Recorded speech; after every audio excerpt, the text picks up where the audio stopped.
next big thing, your digital power, Malawi's transformation, it's 2063 closer to us faster than ever.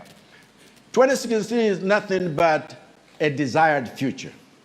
And we patterned it after Africa, Agenda 2063, the Africa we want. And so we want zinungari zizi zitandizire.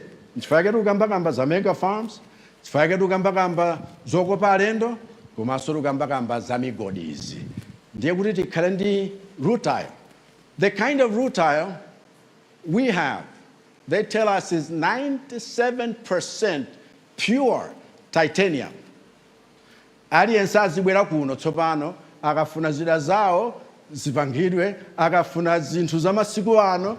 This, we would say, green economy that we are pursuing, it's possible chifukwa cha zinthuzi. Ndiye kuchokera ku uranium all the way to niobium in Kasungu, all the way to rutile, all the way to precious stones in Kangankude, all the way in Pegana, rare earth stones to Palombe.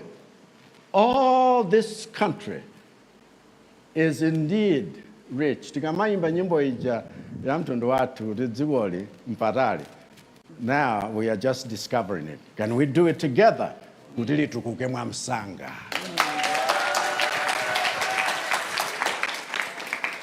Thank you so much, Your Excellency. Maoko. Okay, ndaona ndithu kuti pali anthu oti afuna beke ma suggestions anu. All right.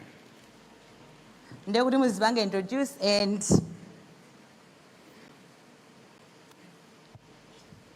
Good afternoon, Mr. President, or should I say Apule? My name is Amanda Sauter. I'm representing Sanga Youth Club from Katabe. So I wanted to engage you on the issue of Malawi Vision 2063, addressing the question in Nabwera online. Yeah. So on that issue, I wanted to bring about something to you as the president, in your capacity as the president. So in the recent budget, Meniaturuga in Katabe, we got 11.5 million as a district. But out of that amount, only 8 million was set aside for youth. So my question on this, towards you as a president, and I'll get to how it's connected to the policy, is can you not engage the National Local Government Finance Committee, Kudi, when these budgets are made, the ceiling that is there on the youth budget, where they've put our ceiling, they should at least increase it, at least to a minimum of 40 or 50 million per year. Couldn't cheat us and they don't know my policy. Malawi Vision ujasa kunziwa mangomva. Kuda fotokoze sa kunziwa. Funika kuyendera kuroa mamizi kwa fotokoza. So on this, I would like to go into Malawi Vision 2063, Enabler 1. Yeah, so on Enabler 1, it says mindset change, which is what you have mentioned. The more people know about the policy, the more we can work together with one mindset. And when mindset changes, behavior changes. Yes. So again on this, there's the Malawi Youth Policy, number 10, priority 10, and priority 3, which is guiding. So priority 3 is talking about transformative leadership, youth inclusion in government system, and priority 10 is talking about coordination, mainstreaming and financing youth agenda. I believe that if you can engage the National Local Government Finance Committee to lift the ceiling on the funding for youth at district level across Malawi, you can see a lot done by youth. Thank you. Nikuthokoza chifukwa cha suggestion imeneyi. Panopa, tachita break. They are discussing all of this in clusters, and I would like for this suggestion to be included, so that people know that we are serious about listening to people. It's not just those who are attending these clusters and discussing the budget. We need to actually make sure that the various sources of funding are used for the benefit of the youth and the women. We need to mainstream these because these are the majority in the country. Thank you for that suggestion. All right, Ndori ngobanga so pick more zikena kadibitize ni mafuso aja. Thank you so much. My name is Matthew Bota. I'm a youth leader and a podcaster. Mr. President, while we have plans as a country, bureaucracy is one of the enemies of progress in public institutions as well as parastatals, just to include them. And young people here have the ability to create digital systems that can eliminate the middleman who delays these processes. I wanted to find out from you if at all you have plans to digitalize most systems in these parastatals and government institutions. But I also wanted to find out from you, Mr. President, the budget that was released shows that we're going to borrow 2 trillion from commercial banks, and the other one is expected from donor aid. But as a country, we have 16 trillion as debt. I wanted to find out, because these young people here and those watching us are the ones who are going to be there in the near future to give back those loans. So what are we doing to eliminate our dependability on debt? Thank you so much. Wow. Thank you so much for that question. It's extremely important. When you are doing your budgets, you need to realize where are we going to get the money to fund all of these programs, because sometimes all we do is suggest programs and more programs and more programs, and when your ability to produce the money is this little, but your appetite to consume is this big, it becomes an anomaly. And that is something that we need to seriously look into. When you borrow to produce, to add value to what you produce, to establish factories and manufacturing plants, that is the kind of investment that you should be involved in. Not borrowing to consume and blow it up, because then you have nothing left at the end of the day. And so I would appreciate a comment if you have any, but this is extremely important. I'll tell you one thing. For example, we keep talking about agriculture, and then I discovered that all the banks put together, what they have invested in agriculture is 8%. And I'm saying that's not right. When you have banks declaring all of these huge profits at the end of a year, and then we are not investing in that which we believe we ought to be, something is not right. And so I went to a bank myself. I know there are other institutions that are helping finance certain of your businesses, including youth programs. But I went to a bank. I tried them out. I says, would you help me? And I think because I'm president, maybe they didn't want to say no. But when they said yes and trusted what I was showing them, I took them over to a piece of land. I says, I want to utilize what I can borrow from you in this. And I can tell you it is one of the mega farms, and this is the second time when we were able, even in times of drought last year, we were able to produce so many hundreds of tons of maize. And I was able within that year pay off my debt to a bank. And this year, they said, now we know you're talking serious. So they also invested, and I have planted over 400,000 hectares of maize. Because I say we must be done with hunger in Malawi. And if everyone will do this, there are many funding institutions. So my plea is, let's not look at debt ngati ngongole yoti basi ni chimwala chati manga kukhosi tione kuti kodi debt yake ya mtundu wanji. Debt imene tiri kupereka lero, ngongole imene tikubweza lero, imene ndakhala ndikuyendayendanso kumana ndi maiko ena kuti tichite negotiate restructuring ya debt imeneyo. Ndi debt imene tidayilandira ngati dziko, ndipo ndi debt yakuti ndalama yathu itachepa mphamvu. Iwo omwewo atatipangira kuti tichepetse mphamvu ndalama yathu. Ngati ndi dziko loti sitilupanga zinthu zathu zimangothandizira wena, sizidathandize monga mwa economics yawo ya papepala. N'chifukwa chake debt imene ija tsopano, just like this, inachita triple. Kuti ife tipeze ndalama zimene zija, titolere misonkho, kuti tipeze madola ngati omwe aja. N'chifukwa chake ndimanena kuti, mpofunika tizimvana, nthawi zina kungonena kuti tichita kuti, mtima ukhoza kukhalapo, koma tiphunzirenso kuchita produce and make our own money. That's why we must invest in this.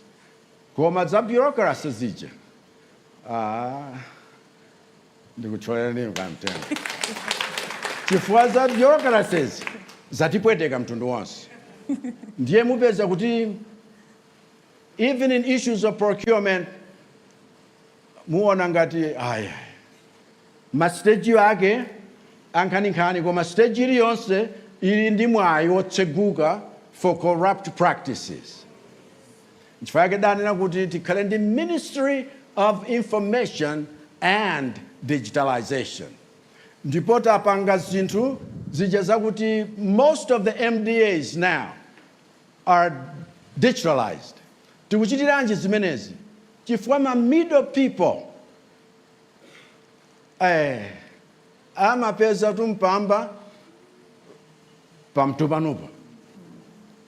And ineyo malamulo wena amene tasinthitsa posayidwa apa ndi malamulo oti atithandize tichepetse markup amene amapezeka mu zinthu zambiri zimene timazisowa nkumayitanitsa kwina, chifukwa zimakuza ma premium oti tizipangitsa malayi kulipira zimenezi.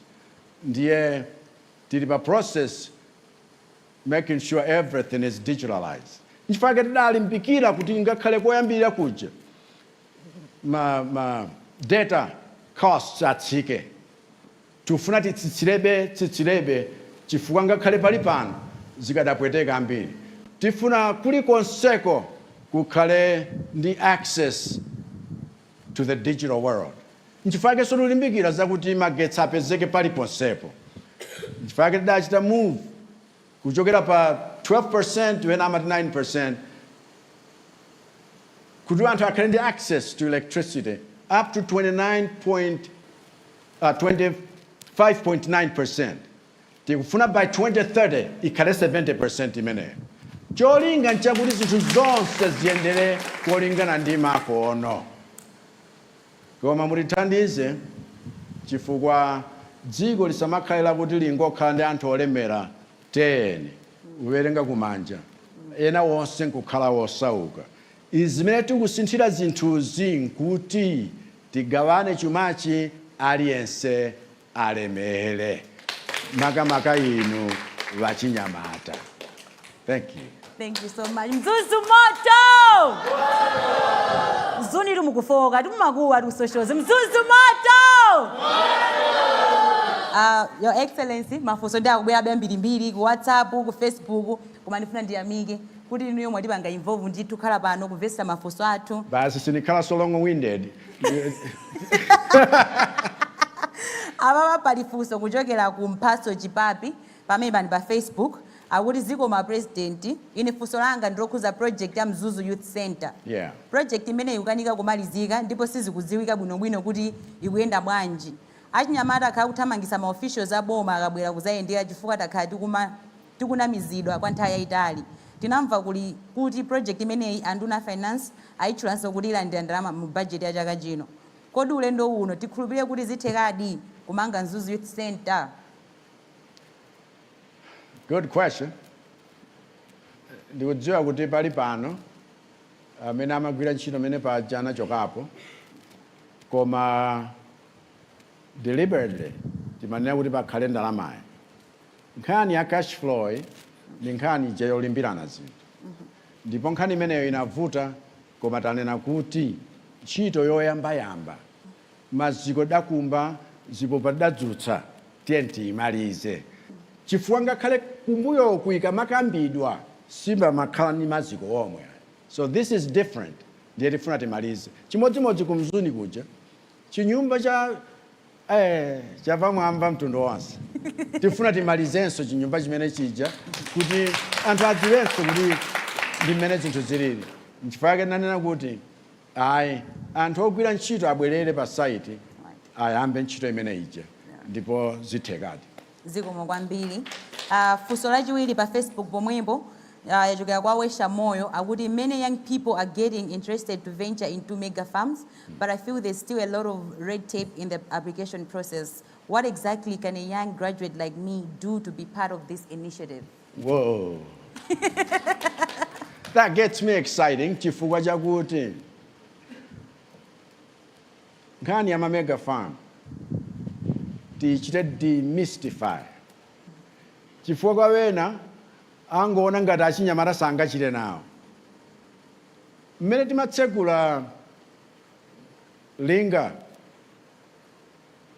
irrigation scheme ndi damu ya tsopano ija kunkhata. We have, even now as we speak, Luana graduates that are working there and doing something productive. Kula chinyamata ena nkhani ndingamapita ma university mu ena kumachita inspirational talks before others graduate. Mukaona kuti ndachinyamata amene ngati pali amene wazigwira ndameneyo. Now I can advise you kuti ngati paweka sungakwanitse get in groups. Chifukwa panopa tofuna tutithandize achinyamata amene muli ndi ma proposal abwinobwino wotena kuti mukhoza. We have disbursed over 200 billion to over 210 businesses across the country. Ndiye iyi ikhaleso imodzi mwa business amenewo. Inuyo mukhoza kupezanso zochita. Ndikuti I was happy to meet young people sometimes when I visit, even within the capital, who have accessed NIF loans for farming. And they will be able to help you do what you dream and become what you have always wanted to become, a multi-billionaire through the loan program, NIF. Chifukwa, along with that, mutandizikanso kuti kodi business tichite bwanji. I have young graduates who worked and are working as apprentices kwa chikwaya wotchedwa Napoleon Dzombe. Chifukwa kungoti waphunzira chabe zija zakuti ukaphunzira you'll be looking for a white collar job zidatakale. You are now the creators of jobs in order for you to employ others. So agricultural productivity ndi chida choyambirira cha Malawi 2063. Ndiye package yathu yofunika kuti tsopano tilimbikitsa achinyamata venturing into farming big time. This package is supporting 18 youth-led organizations or agricultural cooperatives. So get into cooperatives and get your transformative projects going. We will make sure you get the funding. That way you are contributing actively to the fulfillment of Malawi 2063. Okay, my recommendations, komanso, my suggestions, mafuso nthawi mafuso ibweraso nthawi ina. Asana fuseso adziwe baja kuti akuti bureaucracy yuchedwetsa zinthu. Ineyo hayi nzona ndithu. Nimalankhula ndiwena kummawaku. Akuti application ya 6 months ago alandirelera. That's too late. We need to push. So these bureaucratic things are no longer the stumbling blocks. Thank you so much. Go ahead. All right, thank you very much. My name is Chimwemwe Banda. I'm a youth and women activist, founder of Citizen Impact Organization. Your Excellency, I have 3 questions on education, menstrual health and hygiene, as well as inclusivity in all infrastructure in Malawi. So according to the SONA highlights the construction of schools and teacher recruitment in rural areas, which is really good. I really appreciate the development. But however, concerns remains the same about the quality of these institutions. Now, I would like to ask, how is the government ensuring rural schools meet minimum standards for infrastructure, learning materials, and teachers' retention to address the urban-rural education divide, which is really good. We already have some existing infrastructures in the rural areas, even in urban. How about them? What is it the government would like to do? On menstrual health hygiene, as we know, access to menstrual health hygiene in Malawi is a concern, whereby 75% of young women and girls in rural areas, even urban, they have knowledge, but they do not have more access to sanitary wear, which also hinders the access to education to the girl child. However, my question on menstrual health hygiene is that, such as distributing through sanitary wear products, improve sanitary facilities in schools, and integrating menstrual health hygiene into the curriculum of education in Malawi, will it not change the program, the way para-feeding programs is going in Malawi? How best can Malawi invest in menstrual health hygiene the way we do in feeding programs?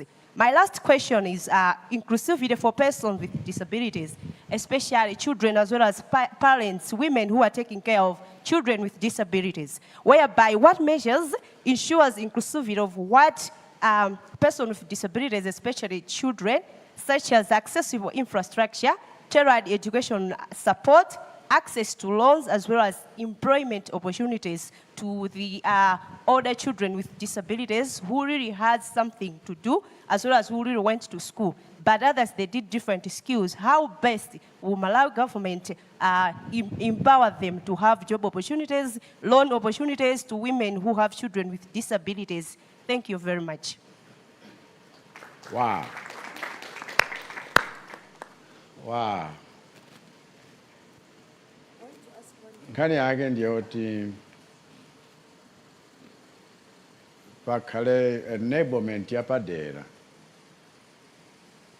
People with disabilities athandizike, the girl child athandizike, komanso tikamaika ma policy and ma programs akhale all inclusive. Momwe what? I saw you nodding your head. And this is critical. Chifukwa tikasiyawena kumbuyo sizithandiza. Tiziyendera tonse limodzi. Chitsanzo chimene mwapereka cha school feeding program kuti akhala ikuthandiza. Tikhozanso kukhala ndi para services zothandizira kuti the main service is yenda bwino. So these are efforts almost like giving someone a hand up. Not a hand out, but a hand up. Kuti adzidalire wokha. Chifukwa yake makolo amene ali ndi kuthekera. Chifukwa wena akuti ali ndi vana amene ali ndi madisability osiyanasiyana. Iwowo ali ndi kuthekera kochita zinthu. Assessment ikhoza kupangikanso wotalewa azikhala ndi access ku funding ya zimene iwo angathe kuchita. Kwina ndi kwina zamba kale kuchita zimenezi ndiye kuti maunduna. This is one thing I also want to emphasize. All of our MDAs should not work in silo. Azilumikizana bwino chifukwa some of these issues are cross-cutting. Ndiye kuti sizikhudza unduna umodzi ayi. Tikamalankhulana nkumalumikizana bwino. Tichita coordinate zinthu zakuti tilumikira Amalawi moyenera. Ndiye my idea ngati amenewa, put them on paper and hand them over to me. Chifukwa zitithandizira kuti tizikhala conscious tikamachita zinthu zina. Mwachitsanzo ngakhale mamangidwe ama building osiyanasiyana kumbuyo konseko olo mtati mubwere ku State House kulilongo mukapeza kuti panalibe provision yakuti anthu amene ali ndi disability abwera bwanji akwera bwanji kumarumu ena, other than, of course, elevators and so forth, but some of them even must step kuvuta. Only ku unduna wa disability adayika nyumba zawo ku Capitol Hill zokhala ndi facilities zothandizira. Koma aliyense womanga tsopano ayenera kutsata malamulo amene chifukwa adayika malamulo. Atsate zinthu zakuti zithandize wina aliyense have access to any place and any facility. Also, it means then deliberately making sure mapolisi aja kuchitika. Some of the structures we have built in this country are not worth the name. Lero mpofunika tizimanganso with climate change issues in mind. Kuti zimene tikumanga zizikhala resilient ku zinthu zina like storms, even vindindindi. You understand? And so Mungu atithandiza kuti tizikhala very, very clear. Ena koma generation yake si imeneya. Koma generation ina pakatipa, even inspecting buildings and construction works, amangopenya kumbali akangowapatsa kena kake. That has endangered other people. Sirifuna shortcuts ngati ameneyo tiufuna standards. So even when we build roads, we want roads that are strong and can withstand effects of climate change, at least last longer than has been the case. Ziko. Thank you so much, Abule. Abatukupita no ku platform ina. Imene ndi X space. I know anthu ambiri muli ndizo ti muyankhule nthawi so ifikaso. But for now, tipangeso anthu ena amene akutona pa X space so that they shouldn't feel like tiwasiya. Funso loyambirira likuchokera kwa God's Masterpiece amene ndi Brigita. Wow. Flower.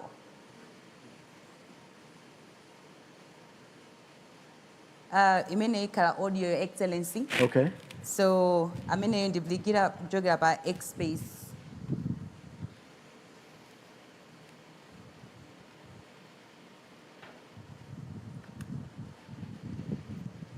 Trinity. My name is. I'm sure you guys can hear me. Can you hear me? Yeah, now we can hear. Okay, thank you very much, Your Excellency, for the opportunity to ask. I have two questions, and I'll go straight to the point.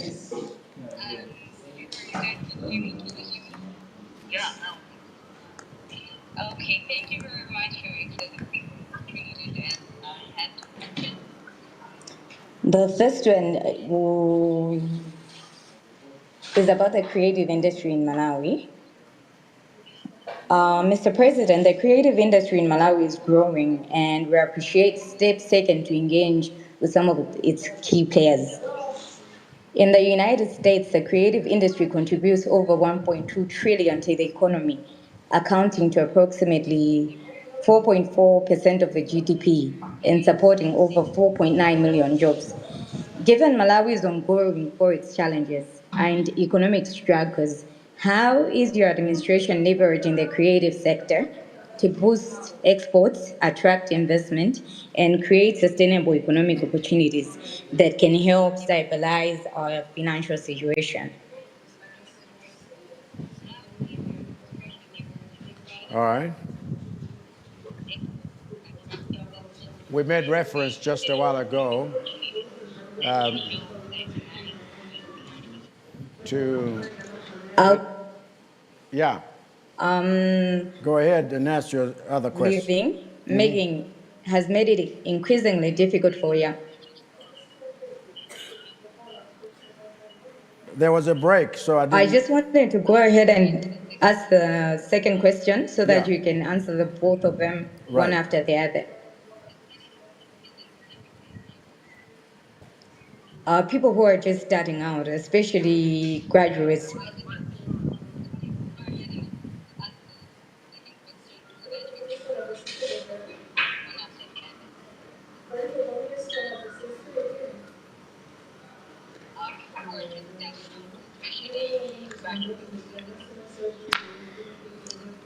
Okay, so I'll continue with the second question. With the rising cost of living has made it difficult for young people who are.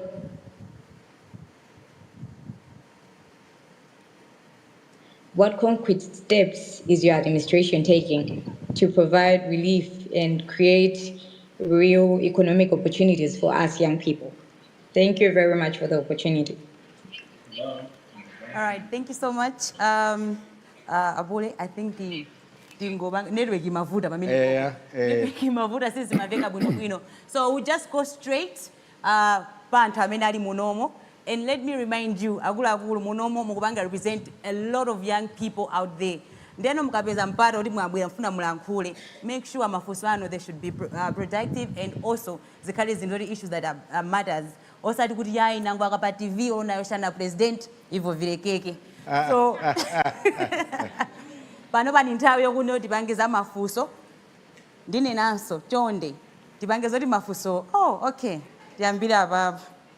Your name, doti uyimirira uzibanga introduce komanso funso lako. My name is Victor Kamanga. Go ahead. My name is Victor Kamanga. I am from Seteka Wedding Football Club. I have a question. Previous years we had presidential cup. What are the government's plans in reintroducing such an important tournament for the youth sports development?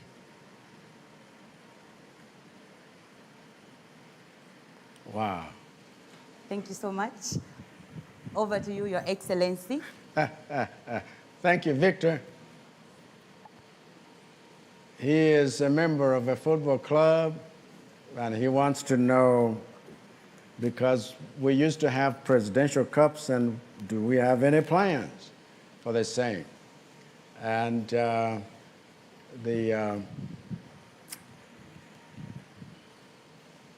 president of Football Association of Malawi, he has come to me in order for us to develop that kind of thing, not necessarily something that would be political in nature, but apolitical, and be able to establish these kind of clubs, starting with the grassroots.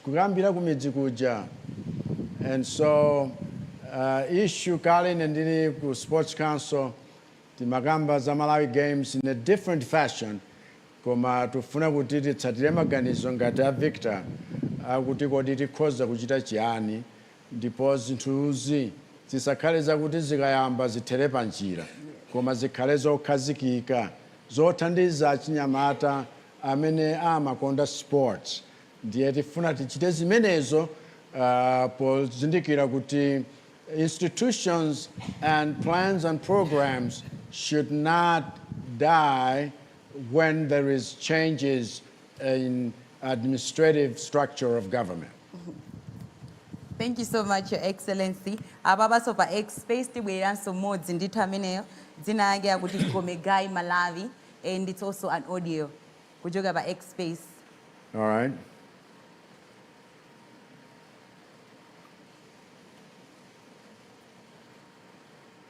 Morning, say. Morning. Madanda. Kwalimwe. All right. All right, let me get straight into it. My question is to do with government policy and sustainable development. Your Excellency, why does the government continue to fund AIP despite its inefficiencies? When I looked at the 2025-2026 allocation, most of the budget for this program is fertilizer payments and mostly maize seed. And there's a little mention of mechanization or machinery investments for agriculture. Would it not be better to reform this program to encourage more private sector involvement in agriculture? Thank you. Excellent. Nawanga Jamin, actually, the plan is to phase out this program. And we are doing it deliberately in stages so that mechanization and commercialization of agriculture should be paramount. And how do we do that? No country, I made that statement in Parliament, can ever feed itself through subsistence farming. We've got to go to this next stage. Ndiye mugaona agricultural commercialization, Agricom, both 1 and 2. Ndizimene tikuchita fund kuti ziteke. Most of the cooperatives are doing that. Panopa tikulimbikitsa the private sector. For example, Pixus is a company that is doing wonderful in this country. Nima farms wao. A Pixus tita pempa. Anachita develop now 4 different kinds of wheat seed zimene zikhoza kukhala grown anywhere in the country. Now we're looking for the private sector to get involved in this. I can tell you, when I launched a tractor loan program last year, it has been so successful that those who helped us, Philip Morris is coming back with more tractors this year so people can mechanize. Malomoyuza kasu, jembe. Ayambe kugwiritsa ntchito matractor ngati amenewa mwakathithi. Maprogramu ena amene alipo panopa ofuna kuti ulimi uchoke pa subsistence. Let me tell you this. Kwa ine, and this is what I'm working on, but I can share with you a little bit of what I'm working on. AIP and whatever other name it was called by in the past. Yeah, what's in the name? Shakespeare can question. Koma imakhala njira yakuti wena kolingana ndi ma issues alipo azipezerapo mpamba motani mpaka na munthu wakuti alibe mpolima pomwe amapatsidwa zimene zija ndi amaphetsa mmawa mwake chifukwa alibe mpolima pomwe. Izi zofuna kuti tikhale ndi target yeniyeni zisakhale zinthu zongopeza easy money mwachinyengo. In fact, I'm deliberately moving away. Now you say, oh, but the numbers, the figures, look at the investment in the other areas. We wanted to phase out in order for us to be able to truly feed ourselves, because tili ndi capacity imeneyo koma zikumvetsa chisoni kuti apart from zanyengo, mwina kwakhala flooding, mwina kwakhala drought, koma kupereka AIP so much money, mukachiteso subsidized consumption so much money, it does not make sense, and I agree with you. N'chifukwa chake mpofunika deliberate steps kuti tikonze zimenezo. I have said it publicly, and we will implement these steps to change that system. All right. Ndifunanso ndingoninanso aliyense amene akuonera kuti tili ndi short code imene i 2025 mukhoza kumatumiza ma messages anu kumene kwakhala kumafika. Even after this event, you can send those messages talemba kuti short code 2025 and muzifunsa mafunso ena aliwonse kama suggestions komanso ma recommendations. Tinayisayide kuti biro Okay, tikachoka kutipita ukuko. Please guys, just a reminder. It's not only about questions because that's what my recommendations on how best because of develop our country. And mukamala nkula, make sure kuti muzikumbukira kuti thousands of people out there mukwapanga representing Ndunuyo. So when Mzuzu represent youth bwino ndithu. Okay. Sorry. There. Zikomo kwambiri Your Excellency, zina anga ndine Salome Kadazi, ndine mozi mwa Chinyamata muno Mzuzu City. Ine ndabwera ndi ma recommendations pa mavuto komanso ma questions ambiri amene takhala tikukhala nawo Chinyamata kuyambira ku Southern ndi ku Central Region. Recommendation yanga yoyamba ibwera pa the economic opportunity imene tili nayo ya government internship. Tikati tione framework yathu imachedwa voluntary internship framework. Komano mavakansi akamatuluka mangotuluka kuti government internship. Ndimafuna Your Excellency titabweresa voluntary program munomo Malawi, volunteer program kuti achinyamata ambiri amene ali ma graduate aungokhala azipanga nawo participate. Tipangeso maubale ndi anzathu akunja chifukwa kuno timaona kumabwera azungu amafika kunoko and tikamacheza nawo amatuza kuti amona voluntary boma yanga ala ndithandizira kusafika kuno achinyamata aso akuno azitha kupita nawo kunja pa nkhani ya voluntary program imene izithandizira ku nkhani ya education. Recommendation yanga yoyamba ipite pa ma higher learning institution tiapange promote kwambiri kuti akhale ndi capacity imene ingathandizira achinyamata ambiri kuti azipanga study through online chifukwa achinyamata ambiri kushtipa kalonga kulumphi ukafika 11 kuchikwawa tikusuzikika ma school fees so usange pati ngasambiranga online vingapangisikako kuti vanandi vave nawo pa masambiro aya. Recommendation inyake nira mwangu yapo kale tioneseseke waka kuti maskulu yonse itizengenge pa nyengo ya sono yawe kuti vanyithu au vana maulumali ya pambana vamanyenge nawo kukhala nawo pa maskulu yetu. Chinyakeso mpangaso recommend kuti tuonjezere mwayi wa ma scholarships achinyamata amdziko lino la Malawi azipita kukunja kukaphunzira asamangokhala achinyamata 10 ayi dziko lathu achinyamata ndi ambiri tipange maobale ku Europe, America pa nkhani ya education kuti anzathu tizipita for scholarship achinyamata tizichoka muno Malawi mwina 100 kumapita kunja zitithandizira congestion imene tili nayo.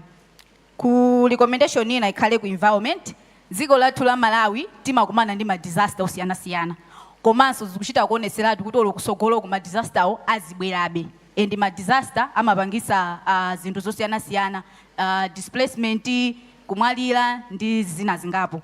Recommendation yanga ndona zoti tipange train ma rescuers ambiri thousands of rescuers.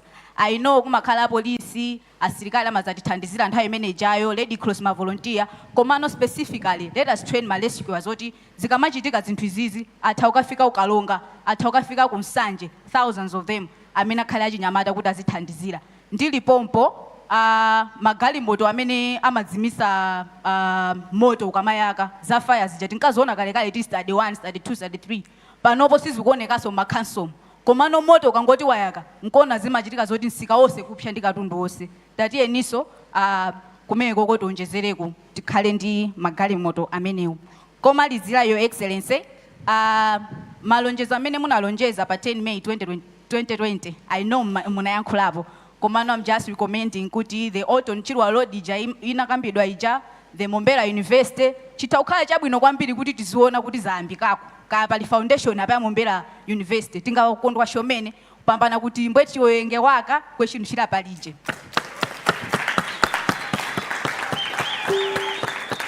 Recommendation ina Your Excellency ndingokupemphani komaliza kuti Mzuzu Youth Center imene ikukambidwa kwambiri chinthu chichi chinamba 2016 nthawi zambiri timakhala tikuyankhula ndendi pempho langa kuti Your Excellency musanapite ku Lilongwe mufikeko ndipaseli pompa kuseri uko kuti mukaoneko just to appreciate so that next time mukamabwera tizakhaleso ndi mpata una zoti ndithu yafika pena pake. Funso langa lomaliza SONA mene mwabwerera kunoko mene mwapangira engage ndi achinyamata osiyana pakadusa zaka zitatu ziwiri kapena 4 ifeyo titati tikuita nini zakhaleso pasi mene tukhalira pano tikuona ma project amene tukamba panopo kuti zaenda mwakuti mudzabwera mudzatilola zikomo kwambiri. Ndathokoza ndingoyambira yomalizayo yankho lake ndi inde. ya ku Mzuzu Youth Center ndinapitako monse timakumba maziko aja ndinayenderako so titafika stage ina ndiliwokozekaso kaona stage imene ilipo.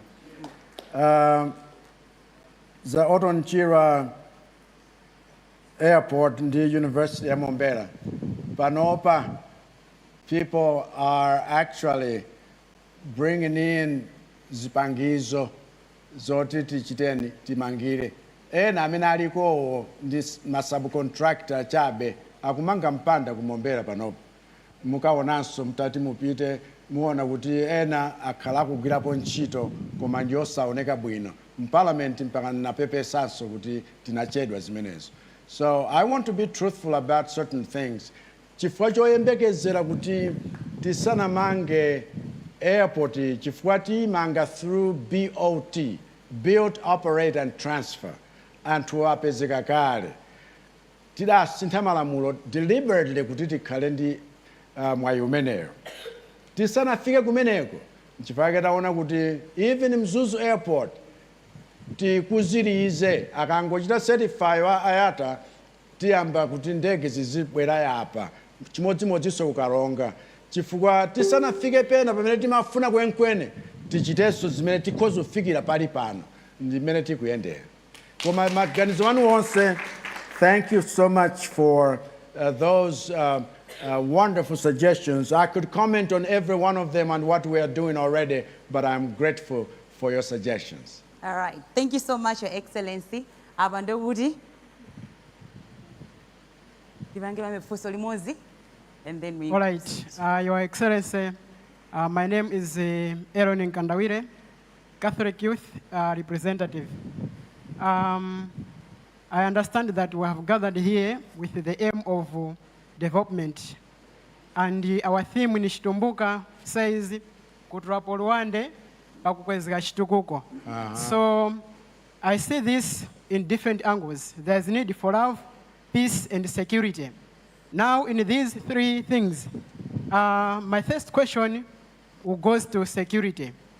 Just a few weeks ago, have observed that people in Kasungu Northwest constituency, particularly in traditional authority Chisinga, some of them they have chased out to leave the place just because they are close to Kasungu National Park.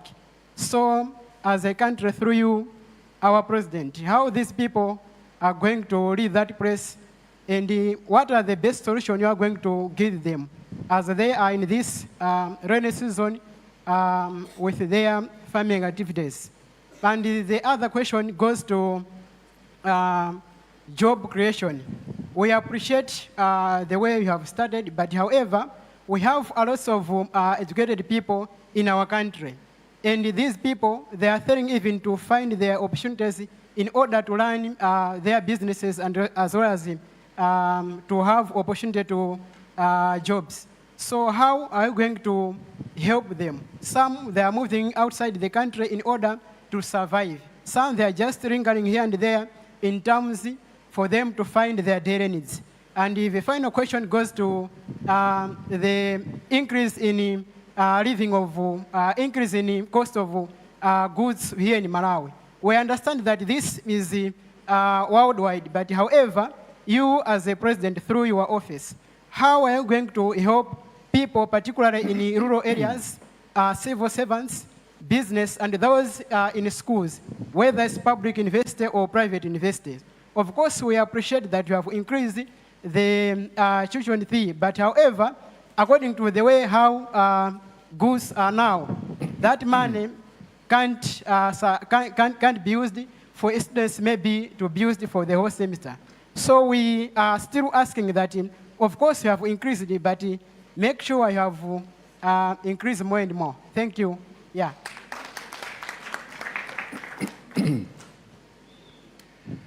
Well, Aaron Nkandawire, I think ukakambaza kufunika kwa peace and security. Sunga chite so wina kumpeza ochita nawe argue. Because peace the element yofunikira pa development iliyonse. ndipo zina zimene tikuvutana nazo, not just in the country but in the region, nkhani zake zokhudzana zimenezi. However, you have specifically mentioned nkhani ya ku Kasungu National Park. Chifukwa chakuti wena anachotsedwa kumene kuja ndinaenda kuposedwa apa tamanga mpanda woti uteteze anthu ndi nyama.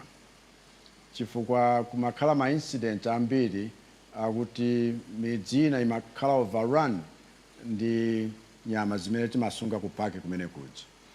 Mpandawo taumanga daladala ndi cholinga chakuti titeteze anthu. Koma nkhani yakuti kodi anthu amene wena amalima mkati mwa park akhale kuti, ndi nkhani imene tikuvutana nayo pali pano kuti tikonze zimenezi. Chifukwa ngati malamulo wena tinaswa tokha, mpofunika kuti tithandizane ndi abale wathu. Chilichonse chimene tichita implement chizikhala ndi human face, kuona kuti m'bale wako umthandiza bwanji, angakhale kuti pedali pena zina ndi zina zolakwika. So we are following up on that. Komanso mwanena kuti there are lots of educated people in Malawi. Some are actually trekking outside the country to look for greener pastures. Kodi muchita bwanji ndi job creation ndi zina zoterezi. Nkhani tikukamba pano zakuti tilimbikitse production and manufacturing ndi kuti tichite create jobs. And tichite create jobs za chinyamata ndi ena. Even you getting involved in mega farms, it's to create more jobs. If you can fulfill your dream, that is that. However, we are also exporting labor because the whole world as a global village is also looking for expertise and skills in different levels wherever people can go. And therefore, we don't close our borders to say, let nobody go out, let no young person go out. No, we actually want to create more avenues for labor export. And so we are already talking with countries that are willing to employ young people. We will not stand in your way, in the way of your dream. And so please just be assured, is it kuchita zina deliberately kuti achinyamata asite kuvutika chifukwa choti wasowa chochita. Cost of living ndi nkhani imene yasautsa aliyense. There is an aspect of speculative economics imene yakhala ikutivuta. Fact ndi yakuti we are not producing our own money. And fact imeneyo, even nkhani ya chakudya chomwechi, chifukwa cha declaration ya disaster in 23 districts last year, where food production was greatly reduced. That meant food inflation, which is the biggest portion of inflation, was the difficult issue to control. Ndiye zimenezo ife timavomereza, koma pakatipa pakhala ka aspect kena ka speculation kakuti chinthu chikhoza kumangosintha every day. Wina chifukwa chodziwa ni social media kungolemba tere kuti lero kwacha ili pakuti pakuti. So no analysis, nothing. Koma zimene zija zimapangitsa kuti aliyense ataye mtima, aliyense aone kuti basi zinthu sizili bwino. So I spoke up in Parliament, and the moment I did, zonse zinayamba kutsikanso. Si bwino, just because we want to make a certain point, kuti anthu avutikire kamba kazimenezo. This government is doing all it can, and I can assure you, even with the harvest that's coming, chifukwa pano naona kuti chakudya chavutabe ngakhale ku midzi. China chimene tagula ku Tanzania chikubwerachi nchoti chiwonjezekere pa zimene takhati kuchita. Most of the districts anayamba kulandira chimanga chaulere mu October. Kuno anayamba mochedwa kwambiri. chimodzimodzi pakati anayamba mochedwa kwambiri. Koma tifuna kuti chimene chilipo chipang'ono kumunda chisaonongekere kumunda, tisadye chisanache. Tiperekebe thandizo la chakudya all the way mpaka na malichi ate. Zimenezo zilithandiza. Koma ndi zimene tachita ndi ulimi wa mthirira ndi zimene tachita ndi mvula ikatha bwino. Chifukwa mvula kwina ndi kwina inavuta, koma madera ambiri agwa bwino. Zimene zichitike tsopano, muona kuti even cost of living itsika drastically. Chifukwa chakuti vuto lalikulu limakhala mbala wanu ndi chakudya. Mu budget iyi tanena kuti certain elements pasakhale msonkho wina uliwonse, komanso tionetsetse kuti pali kulondola kwenikweni kuti zinthu zimenezo zisakwere unnecessarily. Ndimauza wena wake kuti chifukwa cha market economy yakuti aliyense amasuka kuchita business imene angachitire. Nthawi zina people have used loopholes in the law to really oppress their own fellow Malawians. Zimenezi sizabwino. Ku India mwachitsanzo ali ndi lamulo limene limalola aliyense amene akuchita business kupeza profit pa business yake. Chifukwa business ngati simpeza profit siyenda, ndiye kuti sizigwira, chifukwa kati mati gain. Koma profit margin isamakhale 2,000%. That's unreal. Chifukwa mwapweteka wena. Kwathu kuno tili ndi malamulo wa fair trading and competition, koma wanthu anafika pena poti sakuchita respect malamulo. Ndanena kuti with that rule of law, anthu amangokhala bwekabweka. Aliyense amangochita zimene akukhumba. Tisatero kuti aliyense apeze lamulo lake lomayendera. Chifukwa zikatero zingopweteka your fellow neighbor. Chifukwa yake rufuna kuti zinthuzi zikonzeke ndipo zayamba kale kukonzeka. Within 1 week after I made certain pronouncements, there's already been positive change. Mzuzu moto, Mzuzu moto. Zikumveka eti? Zikumveka? Ababa ndetifa tipange zoti ngopanga pick fuso lomaliza. But wait. Ndifunaso ndineneso panopa kunena kuti amene muli mafuso mwaona president apa ndi tablet pali code imene tikunena kuti 2025. It's a short code. Pala matuma panthe ibafikenge hapo. So whatever thing that you're going to say akaso ameba kumaona every day, anytime. And do not forget to follow him on Facebook by X Space akaso kumayanka pamene popo. Koma baba tikutenga fuso lomaliza malingana ndi nthawi.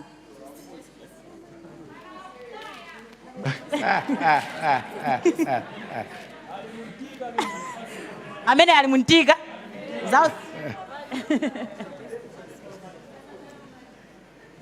Okay. Meseka nyinji nafuma kwa agenda. Okay. Nakondwa chomeni kuti Your Excellency, you've talked about agriculture kweniso malons au mayoya up. Your Excellency, kuno kwitu malo tilinawe yananti, including vimadimba mwini mumu. Kweni tikusowekera kapitolo. That's to be honest. Few months ago, apo tikapanganga implement national youth policy. Vision yetu ya Malawi 2063 kuti izakwanisikike. Tikawaya kuti malo mwa kuti tilembeni ntchito. Tipaseni mwavi wakuti tilimenge. Mukulima mula tilemba nenge tekateka ntchito. And kula ku BICC, we had 4 ministers, including wa agriculture. Wakapeleka billions ya omwaikako kwa agriculture. Kweni sotika SONA access ya kuti wakupeleka sanga ndrama na wakaso nkhu kwene kula. Wakati lutani kumamizi kwinu ndrama mwamishitashi access mwamanayo. Kweni na mtiri kuwelera kufuma chaka chamala season E apa soti yambenge madimba fikaleni season kutakumaliro. Ise malulo youth, we don't have access to loans, Your Excellency. That's to be honest. Banyitu awo bana mwavi wakutolako maloni ni awo wakuti bali kupusha kale va. Isati ndafikepo yayi. Bali kupusha kale zao zinayera kale. Ali ndi maliki. They are getting loans. Koma kululo tili maklabu office yathu yakwadwa yoti napanga register, but we are not getting the loans. Mutithandiza bwanji. Ababa tabwera ngati kwa kholo lathu. Kuja kunali kwa ministers as uncle lathu sitinathandisa. Now, mwana akabwera kwa bambo ake.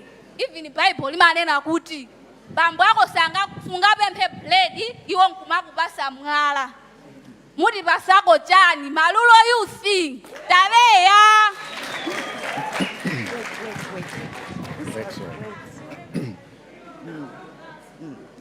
Pangona, yes.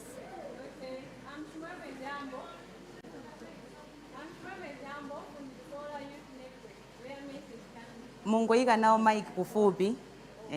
Put it on. Your Excellency, you just talked about youth being operated so that they can be able to a lot in terms of marketing.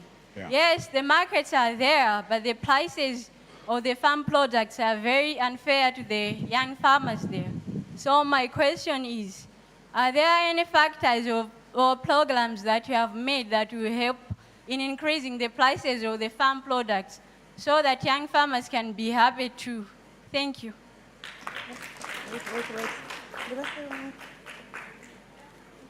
All right.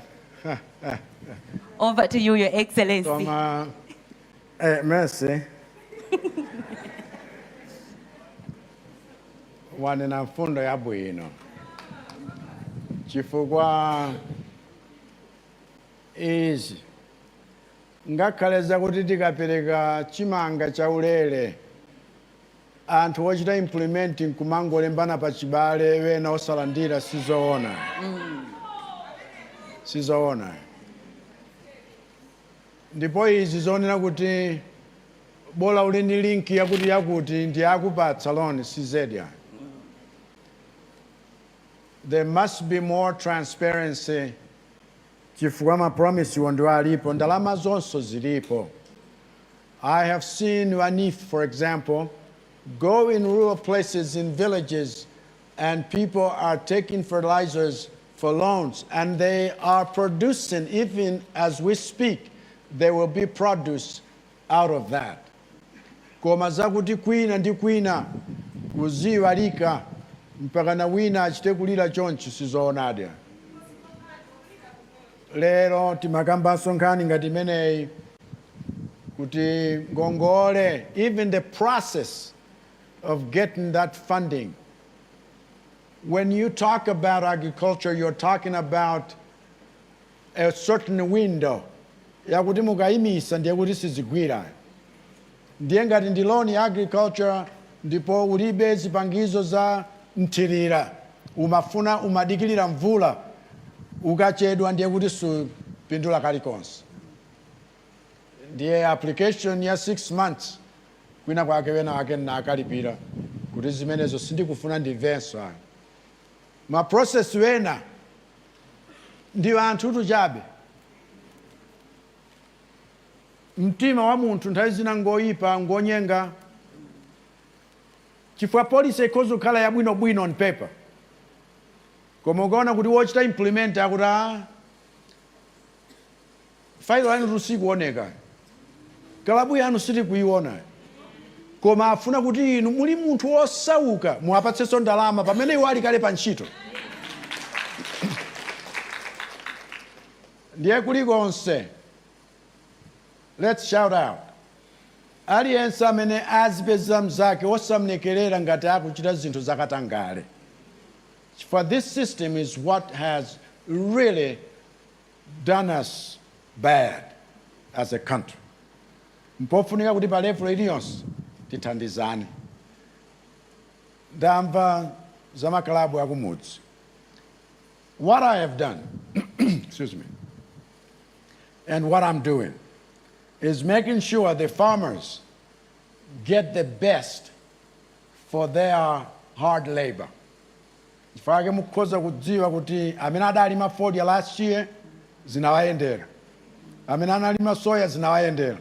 Sindifuna kuti anthu azingozunzika thukuta chonchi.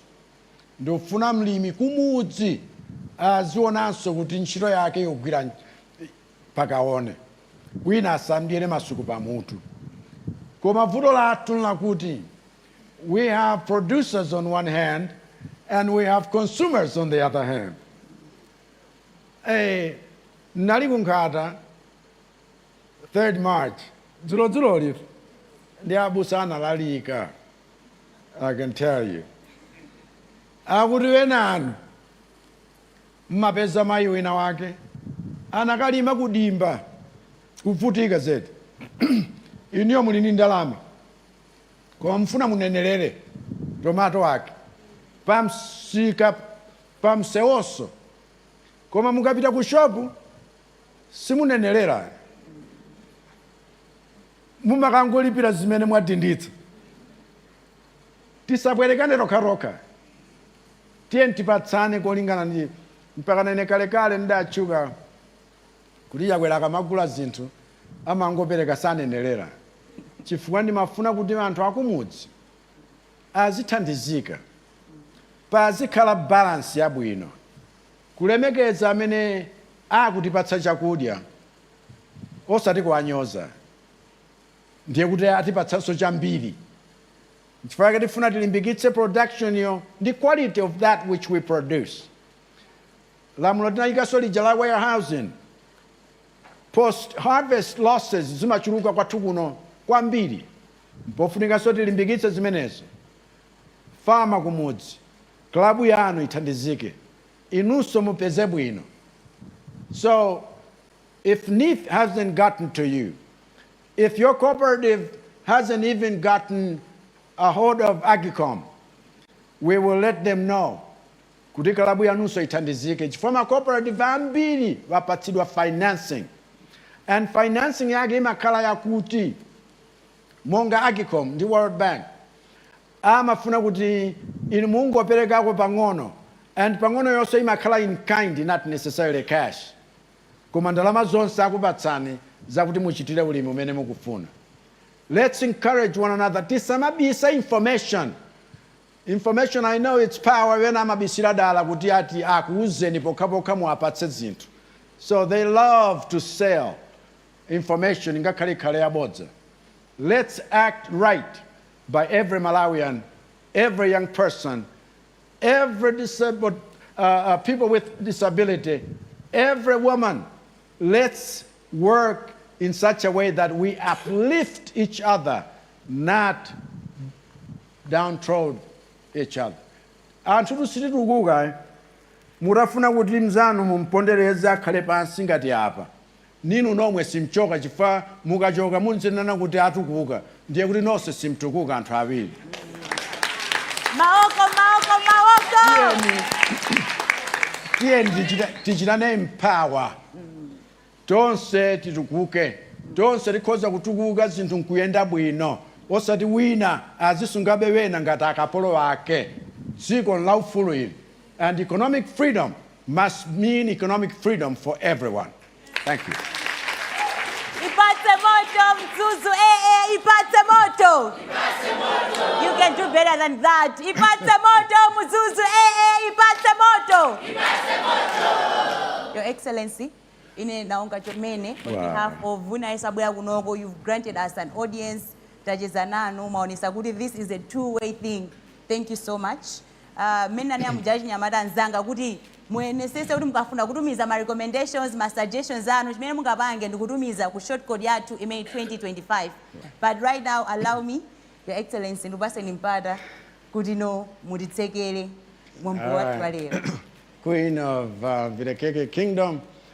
And you onse amata naonga chomene kwa imemosi. Yewe. Vena Mzuzu. Ungano wetu uli ungano wapinduka chitumuka chake chometa.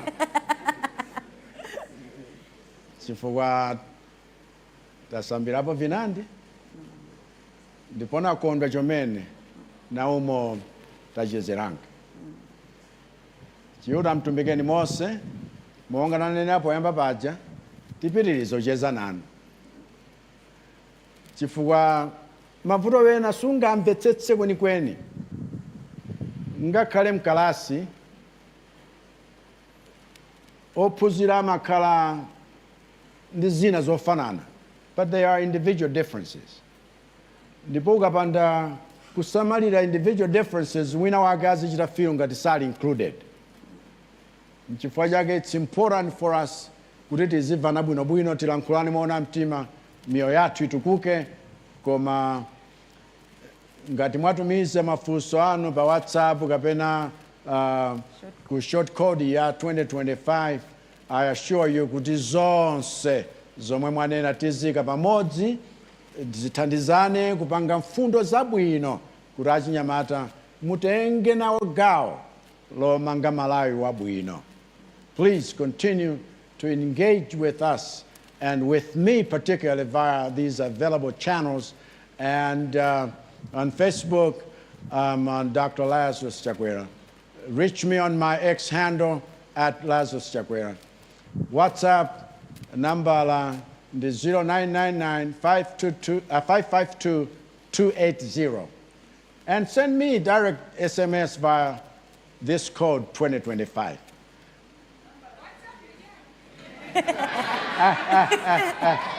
Munene bangono bangono. Ninene bangono bangono. Tilembe bwino bwino. All right. WhatsApp the 0999-552-280. Mwapulika? Mwalemba? All right. Mwende makuwa chomene. Chiuda mtumbikeni Mose. Kweni Your Excellency. Ndugu zote anthu ambiri andizota fuse zambiri. Mitima mwamba. I saw that. Komano chimechinga ngoti mwina mtima tuzizire. Mwina wakachituzi. Selfie tikangona kuti tangwana dina dada ndipo ndichonjo eti. Ka selfie kokha basi kuti ngona kuti yayi dinali nditu with the father of the nation. All right. Please, Your Excellency. Ndachira kuphunziranso rizwini.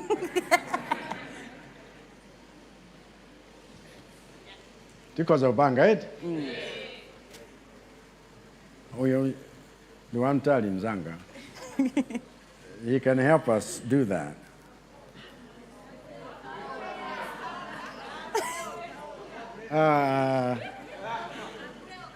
And Your Excellency, he's from Mzuzu. I'm a limited member of Nkulira.